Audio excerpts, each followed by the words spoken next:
Hello and welcome to another episode of the Ancient Warfare Podcast. My name is Jasper. I'm the editor of Ancient Warfare magazine, and with me today is a full crowd. We have Lindsay Powell, Marc McCaffrey, Mark DeSantis, and Murray Dahm, the assistant editor of Ancient Warfare. Today, as we've not got a regular issue of the magazine to discuss, but we do have the holidays coming up, we thought we'd just, as we do periodically, have another look at what good books we've read, what good books we might suggest to you or suggest to each other that we might want to read over the holidays, or maybe hope to find in our preferably substantial socks on Christmas morning. And we're just going to talk some books because we all still like to read. Who would like to kick off with a book that they've read recently, or they've maybe just seen a review of and they go, I want to read that? Or it's far too expensive. I hope Santa just gives it to me. I get in trouble because I buy my own presents, because no one would think to buy me an Ancient Warfare title, because they would either think, A, they don't know enough about the subject and I would have bought it myself already, or B, which is probably true. Which is true. So yeah, so I tend to buy my own. I'm going to start with this one, which is Roman decorated armor, decorated Roman armor. Don't get those words around the wrong way. From the age of the kings to the death of Justinian the Great, which is basically an exploration of decorated armor, as it says on the box, but also with lots and lots of photos and illustrations of iconography, so where the decorations on armor come from, and then lots of plates, color plates as well. That's going to be an interesting read. And I believe I think I've seen that book. That is definitely one you hope Santa buys for you, isn't it? Well, I am my own Santa Claus, so it's good. It came early, but yes, no, it's not. Look, it's one of those things about some of the books are becoming excessively expensive. I tend to wait and try and find it generally on Amazon, where they give the price guarantee, so that when it comes to you as a new book, it may have been discounted. I had one book on the Battle of Malden, which I spent about 9 months of this year trying to get hold of. And it kept getting cancelled, so I ended up biting the bullet and paying an exorbitant, eye-watering price. But sometimes you just got to have it. You can't not have it. It's a very familiar problem to all of us, and I'm sure to lots of listeners. I bit the bullet this year also on finally getting all 5 volumes of Pritchard's Greek State at War, which is one of those books that you should have that I didn't have. Had the space on the long out of print. Long out of print, so you're buying a second-hand copy. And it was like, do I buy each volume separately or do I buy all 5? And then you're working out the per unit price. And it was like, okay. But yes. Yeah, but I mean, especially with a volume like this, which is I say a good read, but I'm saying that to an audience that would appreciate it as a read. But it's also visually a resource that you can return to again and again and again and look at the archaeological photography of the... I'm sorry to anyone podcasting, you can't see it. Yeah, exactly. Murray's showing us some pictures from the book which show cavalry masks. Let me just throw this in. It is available as a Kindle edition for $3.99. So so you had the option if the published hard print is expensive, the Kindle's option. That's the funny. I don't look at. I'm like, no, I want to own a copy of the book. I don't want to own a Kindle copy of the book, or even electronically, it's sort of less satisfying. I don't know. I'm probably a generational change there, where holding a physical copy of a book is somehow more rewarding. I mean, certainly, like on Christmas morning, getting a link it's a dissatisfying present. Yeah, but I think I was addressing your point of affordability, which I think is getting very bad. I'm always astonished these days. I go to a British store, for example, when I'm in London or the UK generally, whether it's a Waterstones or a Foyles, and like paperbacks are like £10 or £11 each. And I'm thinking, what in the heck happened to the industry? Well, of course, it's changed, and publishing is more expensive, and there are big 5 publishers trying to make a lot of money, and we, the book buying public, pay for it. But on the other hand, we're sort of the ones that are using the sort of books that you want to be holding physically and actually flipping back and forth and delving into the notes section and, going back to them. I'm always flipping back to, either the notes or the maps or the diagrams earlier in the book, etc., or the archaeological sketches that I've seen in the previous chapters. That's part of the experience of reading it. So, decorated Roman armor by Raffaele D'Amato and Andrei Yevgenich Negin. And it's cavalry only or everything? No, it's definitely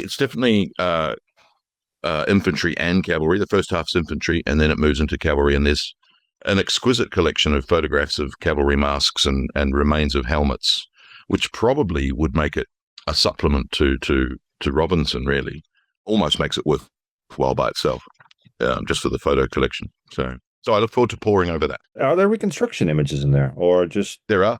Yeah. So there's art plates and a couple of reconstructions of, for instance, the figure that would have originally topped the column of Justinian and things like that, and reconstructions of the Dura Europus shields and several others. Does have endnotes though. Shout out to the footnote yet again. That it's just easier to follow when there's a footnote rather than skipping to the back of the book again and again and again. If I could offer my own suggestion, one of them, by an author whom I heard a lot about, named Lindsay Powell. There's Germanicus, right? The Magnificent Life. Now, hang on. Whenever you talk about me as an author, you call me Durry Mom. Why is not Pinsy Lau? Why are you not calling him Pinsy Lau?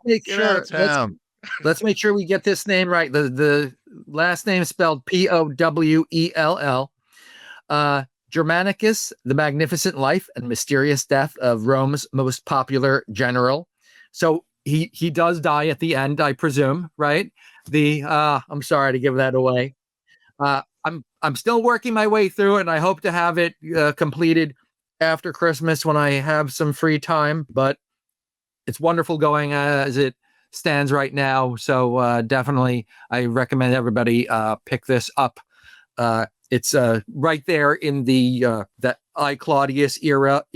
So fascinating time, fascinating man.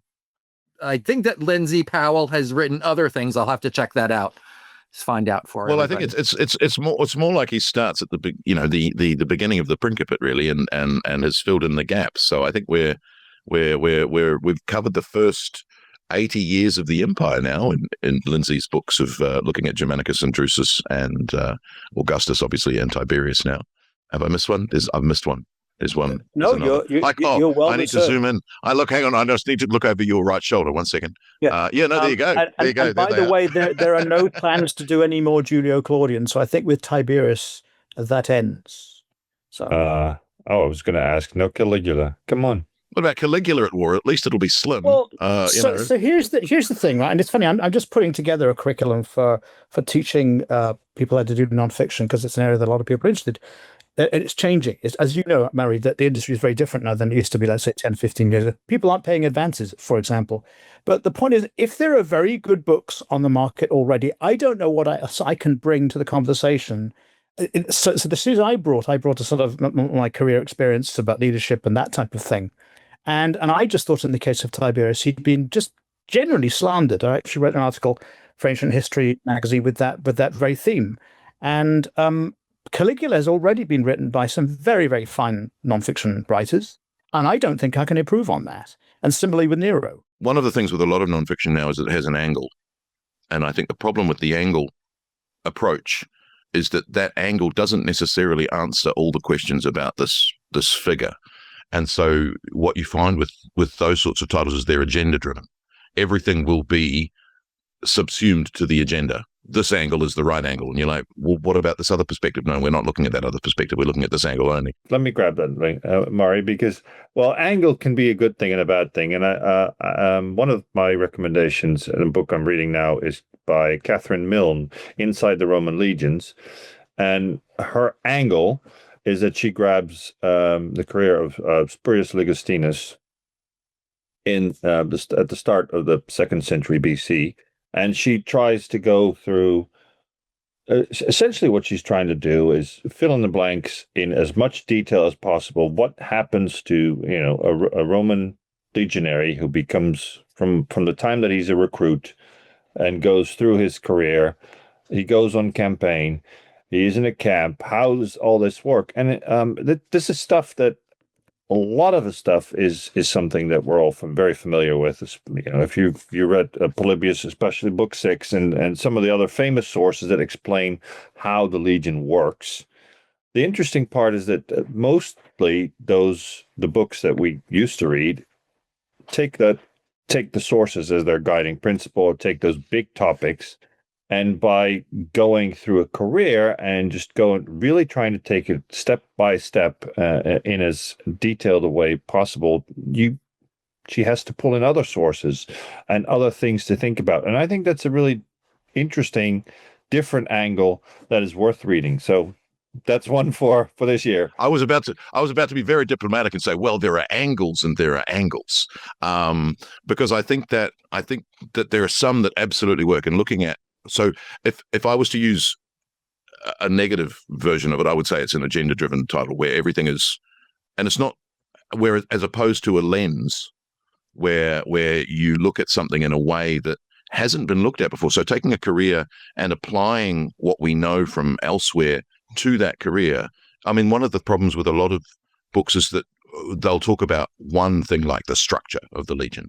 But when they talk about the military career of an individual, they won't ever refer to the structure of the legion. They'll just assume you know the structure of the legion or vice versa. And so I think when you actually apply one set of knowledge to what must have happened to that individual, it gives you a perspective on that individual that you wouldn't necessarily have otherwise, because we would look at the cursus honorum. We wouldn't look at, oh, he's a military tribune. This, of course, meant this is what he was doing. It would just be like, oh, a military tribuneship is a step on the cursus honorum. But the praetorship's far more important because we know what he did during his praetorship or his, or his quaestorship.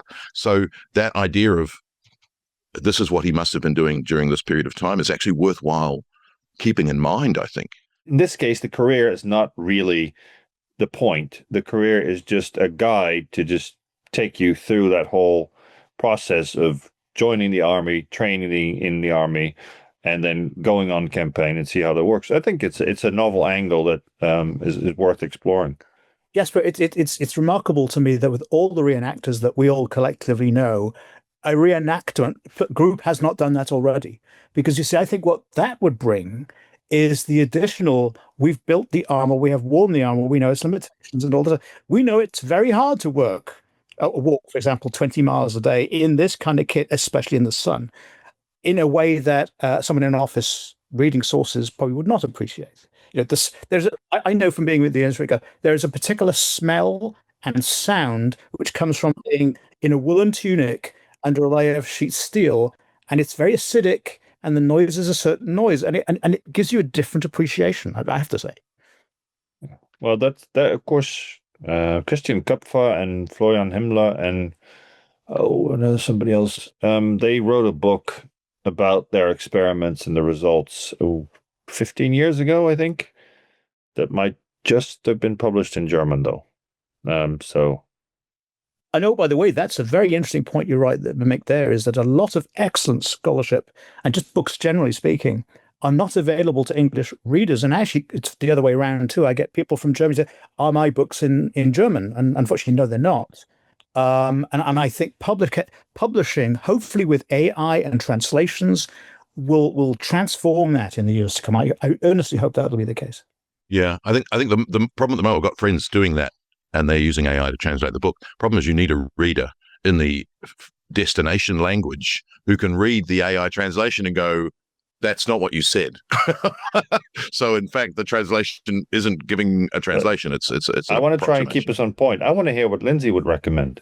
Well, I have three, and I'll keep it very quick. I'm writing a book right now in the Pen and Sword series, Roman Conquests. I'm doing Germania. And of course, I can't write that story without having Julius Caesar's The Civil War. So this is a new translation by James J. O'Donnell, and it comes very highly regarded by scholars whose Latin is way better than mine. But I'll just give you an example. So we're all used to the opening phrase, all Gaul is divided into three parts. This book doesn't begin that way. It says, Gaul is divided all in three parts. So I'm going to be interested to see, yes. So I'm going to be interested to see how does this translation differ. This is a primary source, of course, for Julius Caesar going into Germania. So I actually start my book with that very theme. So that was published by Princeton University Press. Common theme because there was a wonderful 75% off sale recently at Princeton University Press, and I opened my checkbook. And I got a lot of books. So I've got some great ones here, which were on. Sorry, a what book? What even is a checkbook? The other one is really interesting from my perspective, because a lot of the research I do takes me into those very obscure areas of Roman law and or philosophy or something. And this one's called Crossing the Pomerium. Subtext is the boundary of political, religious, and military institutions from Caesar to Constantine. And the basic idea is that there was a military sphere and a civil sphere. We all know that you're not supposed to actually wear a military uniform and actually carry a sword and so forth in the city of Rome. And if you were a general, you basically had to meet with people outside the Pomerium because you actually had military law around you rather than civil law. So this is going to be very interesting. It starts with, for example, the whole idea of what is the Pomerium, Octavian's so-called Imperium Auspiciumque, which is the point at which his military authority becomes supreme across all others. So basically he becomes the commander-in-chief, for want of a modern expression. And it goes all the way through to Constantine. So it's not a terribly long book at running to, 228 pages. But it's interesting because it's brim full of illustrations. I recommend this because... Can I make comment on that one? Because I've had some experience with that one. Hang on, Mark. Before you do that, can I just say, because I've typed them into my Amazon cart as we're talking, I've added Jasper's, I added Lindsay's, and then I tried to add Crossing the Pomerium into my Amazon cart. It only gives me options on Crossing the Pomeranian, which is an entirely different dog breeding book. Whilst you were talking, I was correcting it twice, and it's just auto-corrected it back. It can't find Crossing the Pomerium. It can only find So you may need to go to my good friends at Princeton University, who have an excellent e-commerce site. It's fulfilled by one of the big publishing distribution companies, but they ship very well. It's shipped beautifully, and I've been buying books from them directly whenever their sale comes up. So if nothing else, get signed up for their newsletter to get things like the 75% discount. Insight. Sorry, you were going to say, Mark? No, I was going to just say I grabbed that book ages ago, thinking, at the moment I'm really into all the topography of Rome matters, and Pomerium comes up quite a lot, and I picked that up thinking, no, this is going to be really useful. It is a good book, definitely. I'm not going to put it down in that way, but I've got to say my regret was there wasn't more on the earlier phases of the Pomerium during the Republic. It sort of goes through that in the first couple of chapters, and it quickly moves on to the Imperial period, where, of course, the Pomerium is expanded and the meaning of the Pomerium changes as you go through the Principate. So, I mean, it's a good book in that respect.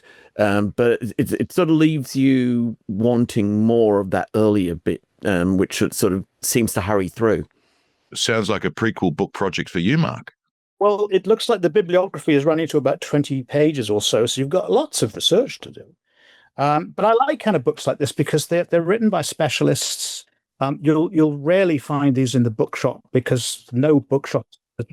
So if you find that it is a topic that just is not out there in terms of if you're looking, going back however far, it is one of those topics that when it comes out and you say, oh, this is not something that goes to print very often. So this is going to test my ability to pronounce the name, but it's Crossing the Pomerium by Michael Kortboyan. How would you pronounce that? Jasper, that sounds like a Dutch or an Armenian name. That's not a Dutch name. Okay, so I'm going to guess it's Armenian. Anyway, I look forward to that. And my last reading for this Christmas this year is this one, Shadow Empires. The premise here is that the great empires of the ancient world, the Roman, for example, the Chinese, are the ones we focus on. But there are empires that were on the perimeters, which actually survived them. So you think about the Mongol Empire, for example, as a case in point. And I guess it's going to be very theoretical. Probably there's going to be some comparative history in here as well. It's not the sort of topic I would normally study, but again, I'm writing about Conquest Germania, and interesting enough, of course, Germania itself became a phenomenon that actually overwhelmed Rome in the end. So it's something I read with that very much in mind. So Shadow Empires, An Alternative Imperial History by Thomas Barfield. Marc McCaffrey, have you got a book you'd recommend? I've got a couple here. The first one I was going to say, it's sort of out there on the shelves at the moment. Ancient Rome in 50 Monuments by Paul Roberts. It's something that I sort of picked up on a whim looking through it. It was actually more the imaging inside of it in terms of the mapping of the cityscape, the recreation images that it produces, which really grabbed me in terms of it's sort of the premise of the book is that it's going through supposedly Roman history, but the Republican era is sort of dealt with very promptly, and then it's more into the imperial, but rather going through looking at a summary of Roman history based on pausing on the great monuments and actually looking at them in terms of their architecture, their development, their placement in the cityscape, and that sort of thing. And it's a nice book for, on a number of different levels, whether you want something to introduce you to the broad swathe of Roman history in terms of Rome and, things like bringing in the idea of manubial temples, and how the war, how the warfare of the Romans impacts the cityscape back in Rome throughout the different periods, and how the individuals, the leaders, impact the cityscape, etc. It's great on a number of levels, but I've got to say, it's just looking at some of the images in it, it is quite inspirational. It's not the best in terms of footnotes. If you want footnotes and all those sort of details, it's not the right book for you, but it's something to inspire, I've got to say. Is that 50 Monuments, is it also one of those lenses that we were just talking about, grabbing a monument and then discussing a certain theme about? It is definitely the monuments that you mostly are going to expect. If you know your stuff and you sort of see where they're going with the history, and you're thinking, okay, well, the monuments that I'd pick, if we're pausing on the career of Augustus, they're the ones you're going to name check, etc., as you go through. But on the other hand, it does, open up a couple of, little tidbits here and there that you sort of think, oh, actually, that's sort of plucking at the strings of, Tacitus here and Livy there. And it's enough to sort of get you sort of contemplating those things if you haven't already. So it's a nice one to peruse through, leisurely, I would say, for us as such. The other one, in terms of a little bit more, solid, and I mean that one was sort of, it's been out just recently in the last couple of years. The one that I've sort of been perusing most recently over and over again, this sort of has been around for a few years now, is Early History of Rome, Early Rome to 290, and of course this Guy Bradley, he's a thorough scholar in terms of everything, in terms of prehistoric Rome, starting with going through the period of the kings, matching the myth and the legend that you get reproduced in the 1st century BC historians to what has been produced most recently in terms of the archaeological studies, the architectural studies of Rome itself.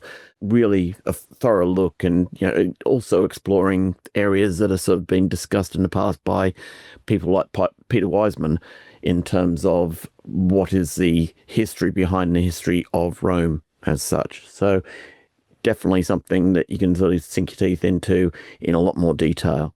Quite a few good books about the early history of Rome recently, I think. Yeah. Any novels? Any non-fiction? As far as any fiction? We've done lots of non-fiction. Ooh, I don't know. I don't think I've read any ancient novels for a long time. Yeah, I haven't seen anything that's really sort of gone, ancient novel. Well, I mean, the usual, group of authors are pumping out novels left, right, and center. I mean, you know who they are: Sidebottom, Kane, and the rest. So there's plenty of titles to choose from. I just find myself that if I'm spending so much time in a factual Rome, one, I'm frustrated sometimes by the way that it's depicted in novels. I won't say why, not to offend. But I also find, actually, I just like a different genre when I'm actually going to read fiction. Anyway. I'd say, if anything, I will frequently dip into a bit of the Natalie Haynes genre of historical writing. the one that really sort of hit the headlines was 1,000 Ships, which was her version of the Trojan War, and looking at the story of Homer and the Iliad, but rather than the usual one, actually looking at it from the perspective of the female participants of the Iliad and the Trojan War. And I think that was a really good, start off. She also produced The Children of Jocasta, which was again a retelling of the Theban legend. And again, it really hit the mark, I've got to say. They're her two, top books. They are now getting on a couple of years now, and she's produced other things like Stone Blind and what was the other one, Divine Might, recently, and I think there's a new one out at the moment as well. But I'd probably say if you haven't delved into those before, go back and try 1,000 Ships, try Children of Jocasta, start with those, and they might wet your whistle. We did a call out for this episode. We didn't get very many suggestions, but we did get a recommendation, I think, via our master behind the screens, Angus, who said somebody suggested Vindolanda by Goldsworthy, and the trouble was that we weren't sure whether that was pointing to his novels or a book about Vindolanda and Hadrian's Wall. But I think I certainly read the first novel. I'm not sure if I read the rest of the series. I certainly enjoyed the first novel, which was, that I think it's very similar to what Mary Sidebottom did, or at least with his first books. Just find up a setup for a small unit in an area that they know very well, and give a sort of a police, a believable. What was it? A raid or a police type function. There's always, something shady has to be going on that they can then figure out and deal with in suitably Roman methods. It's very much the Lindsay Davis approach, isn't it? I was going to say, it's certainly very interesting when a scholar who does know the subject very well then inhabits a fictional character to try and take you through the life of somebody. I mean, so we exist in a world of nonfiction and facts and impressions and photographs and so on. And I suppose in our heads we create this. What the novelist is doing is actually putting those into words. And it's very interesting. When I was actually talking with Robert Harris last year, he sort of said, "Look, I tell stories." So there's me writing a nonfiction biography as far as one can be made of Marcus Agrippa. And we argued, so what drove him as a person? And it's very interesting. We had slightly different perspectives on it. So he takes the same material I use, but he then applies his imagination. And I think it's an amazing thing that those historical fiction genres can take readers to places that we as nonfiction writers can't. I think the historian who is a historical fiction writer, as opposed to again, no insults to historical fiction writers who count themselves as historians, but who we might not. Oh, very diplomatic. Is that the general speaking is that you don't want to contradict any known fact or any known artifact, and so therefore they become your goalposts, if you like, and therefore the things have to happen on a certain day. They have to happen in a certain order, as far as we know them. Whereas I think there are several historical fiction writers who just throw all of that out and just write. And you're like, either because we don't know anything or because what we do know is actually controversial and undecided. So therefore you can put it in whatever order you like. And for me, it's all about if you take what we do know, which can often be, years apart, these events, and speculate on what happened in those years, provided you don't contradict anything else we know. That's a really interesting exercise, and you haven't subverted any historian's rules in that sense. It's when you ignore, throw out, contradict that you're like, well, hang on a minute. That's my big issue with them. I think the thing that becomes challenging to me, and this is the non-fiction historian talking now, is that we have an understanding of the ancient mindset was different in certain regards in terms of social class awareness and religious beliefs and this sort of things. And often those are not conveyed in the modern fiction genre. So what you end up with is a sort of 19th, 20th, 21st century person in the costume in ancient Rome. And again, that's because the author's telling a story to a modern author, and of course, that's the premise. It works very well, sells lots of books.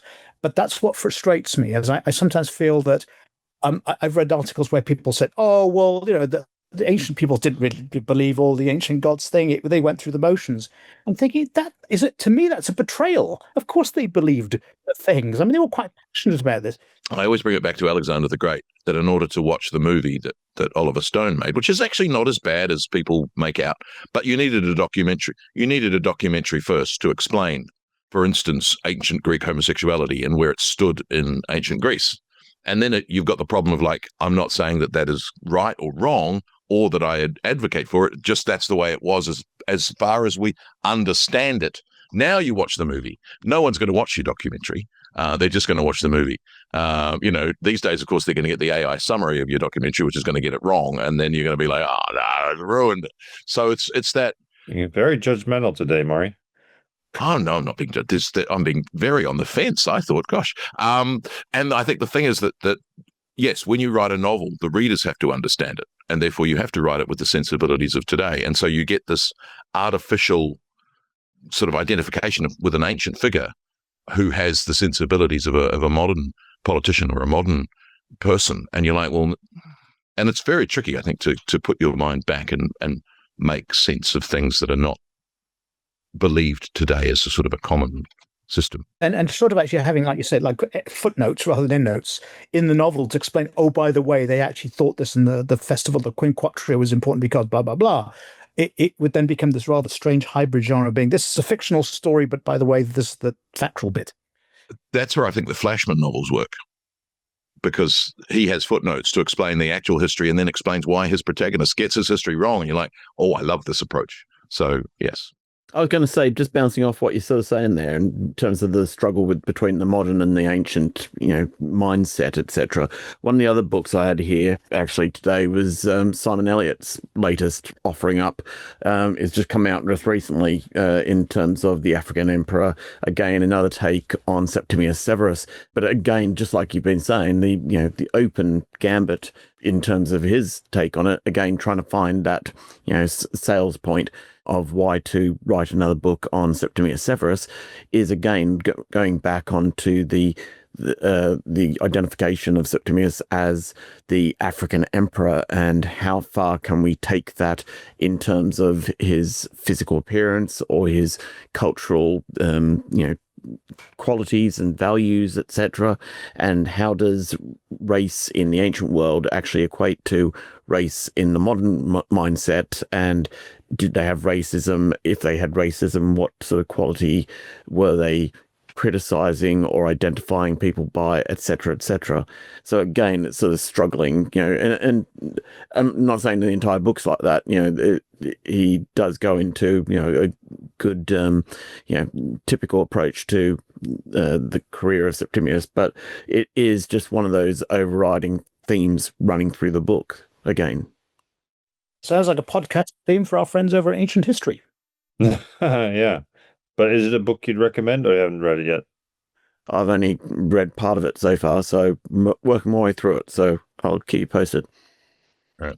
I was going to say I haven't read, but I do have the next two volumes in Goldsworthy's novels, which is volume 2 is The Encircling Sea, and volume 3 is Brigantia. So again, that same idea of a historian with knowledge of the area and the subject matter, applying it to fiction rather than non-fiction. And Jasper, I don't think you've told us what your book is. I have. I've started one. Yeah. Maury already made a note. He mentioned it. And also, Milne, Life in the Roman Legions. Yes. Oh, right. And, the book I reviewed earlier this year, which I didn't hold it up because it's in another room, and as you know, I just came running in from another event. I would also recommend the book that I've already recommended in a review this year, in Ancient Warfare, by Quesada-Son's Iberian Warfare. I thought that was a very punctually written, interesting book that revises some of the well-known facts that we all think we know about how war in ancient Iberia took place. So, the data is in Ancient Warfare 102, I think. or 103. Definitely worth a read. It's wonderful, isn't it, that we've chosen different books. There hasn't been any overlap or duplication. And a lot of these books are very niche-y, very specialist, and they're in print.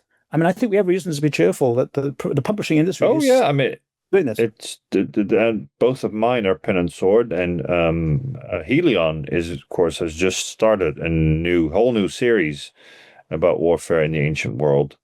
Osprey is still putting them out with regularity of a clock, and I'm starting to worry if we and then that's just the usual suspects, so to speak. And of course, other publishers once in a while publish books in this field, and there's so many ancillary fields that would also be worth reviewing. If we wanted to keep up with everything, we'd need to read like maniacs and have about probably a 10-page review section in every issue. Marc, do you have another book to recommend? Or have you just been taking notes like crazy? Taking notes, yes, but two others. One is they're two Osprey books: Caesarian Legionary versus Pompeian Legionary: Rome's Civil War, 49 to 45 BC, by William Horsted. It's part of the Combat series. It's just came out this year, 2025, and as its title suggests, it takes a look at the three battles and the various, compares the legionary that would have fought for Caesar in his 10th Legion up against a legionary drawn from Spain that would have fought for Pompey in three of the major battles. And it goes according to the typical combat series. And if you've seen the combat series, you'll know what to expect.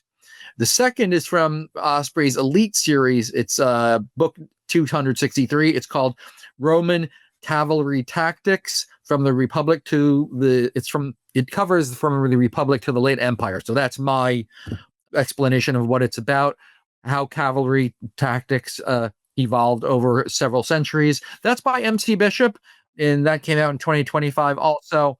Both very enjoyable books. I recommend them if you have time around Christmas to give those a go. I have got The Wars of Justinian, going to the end of our period, by Michael Whitby, from about 4 years ago, 2021, which is obviously a look at Belisarius especially, but also the reconquest of Italy and the Western Roman Empire from a Constantinopolitan perspective, and of course the Persian campaigns as well. So there's this sort of three prongs of all of those words. Mostly Procopius re-explored, who's this remarkable 6th century source on warfare at the very end of our period. And there's that really fascinating idea of trying to recapture the glory of the Roman Empire by reconquering Vandal North Africa, stabilizing the eastern frontier, and then, of course, trying to reconquer Italy, which comes very close to succeeding because, in this period, from a Western Roman Empire perspective, the West has fallen. We generally date that to 476 and Romulus Augustulus, and then you get the Ostrogothic kingdoms and the division of the Roman Empire in the West into Franks and the Ostrogoths, the Visigoths, the Burgundians, blah blah blah blah blah. On it goes, and so it's a fascinating look at. If I use the word grasping, that sounds far more negative than I intend.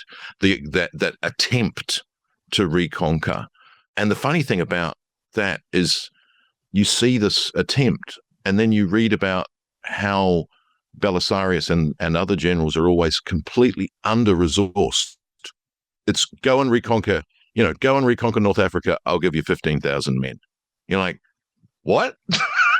And the amazing thing about Belisarius, off he goes and does it in record time.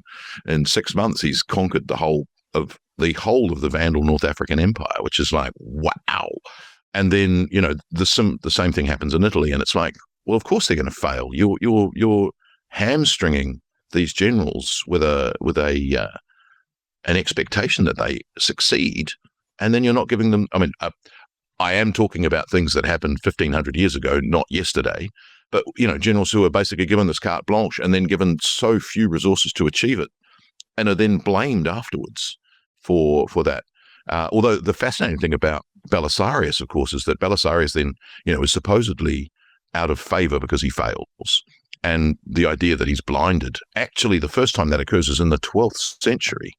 This idea that he's actually accused and persecuted by a man named Procopius. And of course, the historical fiction writer would say it's the same Procopius who was his secretary and the historian of his campaigns, when probably it's not. Probably it's a different Procopius. And then, the amazing thing about Belisarius is he comes out of retirement at the age of 60, like a Leonidas, and leads 300 men against a Hunnic incursion and defeats them. And they have 2,000 Huns and he's got 300 men and he wins. You're like, oh. It's actually, you mentioned Belisarius because that's a rare case of where everything I know about him is because of Robert Graves's novel. Which actually I thought was rather fantastic. I read it a long, long time ago. Well, you've whetted my appetite. I should go back and find about the real Belisarius. Well, my question was, there's actually been quite a few books about that era and Belisarius over the last couple decades. Is this Ian Hughes has written several books, I think, which we've maybe even reviewed. Is this a new take again? A new interpretation of again? Michael Whitby's probably one of the respected late Roman historians, so it's really a consolidation of all of that to look at, overarching themes in the warfare and things like that. Because we don't tend to think of Justinian. Again, he's got generals who are doing his commanding for him, and we don't think of Justinian as a martial emperor, but he is. And interestingly, I'm basically foreshadowing the current issue of the magazine. He uses his subordinates to command his wars for him, but in a remove from the 2nd century and 3rd century and even 4th century emperors, that he doesn't even go on campaign. He stays in Constantinople and has these generals commanding for him. Whereas when we're looking at 2nd century. And into the 4th century, these emperors are present, but how much commanding are they actually doing themselves? Whereas Justinian's not doing any. So that's a really interesting sort of development. And it's interesting because it then, of course, evolves backwards. That when we look at the Arthurian period and the Franks and the Visigoths, their kings are their commanders. So in a way, it's that reversion to the great leader is a great warrior, as opposed to, I've got great warriors working for me. Why do I need to be a great warrior? So those sort of patterns, lots of rabbit holes, which I love a rabbit hole. Love a rabbit hole. So, yeah. Anybody who's ever read any of your articles would immediately realize. True. Yeah, absolutely. So, yes. Belisarius. Well, I think I hope anybody who's been writing notes, maybe we can put them in the show notes, all the books that have been mentioned, and various publishers will see their sales skyrocket after this episode comes out. And I think, we're due to record another episode before Christmas, so we don't have to wish everyone happy holidays yet, but we do hope that these books give you something to read. If you're not just reading Ancient Warfare, because, there's more than 100 issues. 6,000 pages of Ancient Warfare you can read over Christmas. Nice. It's like a Proust novel. See you all next time. Bye-bye.